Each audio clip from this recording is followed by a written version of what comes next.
সেই পরীক্ষার্থীর পরীক্ষা নেওয়ার বিষয়টি বিবেচনা করছে সরকার। চলতি বছরের উচ্চ মাধ্যমিক সার্টিফিকেট ও সমমানের পরীক্ষা শুরু হয়েছে বৃহস্পতিবার ২৬ জুন।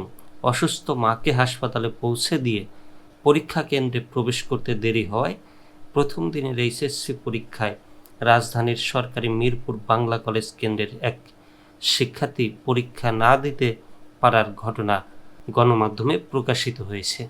বিষয়টি কর্তৃপক্ষের নজরে এসেছে। এ বিষয়ে শিক্ষা উপদেষ্টা সিআর আবরার বলেন, মানবিক বিবেচনায় ওই শিক্ষার্থীর বিষয়টি গুরুত্বের সঙ্গে দেখা হচ্ছে। বাংলা প্রথম পত্রের পরীক্ষা নেওয়ার বিষয়টি পাবলিক পরীক্ষা গ্রহণ সংক্রান্ত আইন ও বিধির আলোকে সমাধানের চেষ্টা করা হচ্ছে। তার এই দুঃসময়ে আমরাও সমব্যথী। এই পরীক্ষার্থীকে উদ্বিগ্ন না হওয়ার অনুরোধ জানাচ্ছি।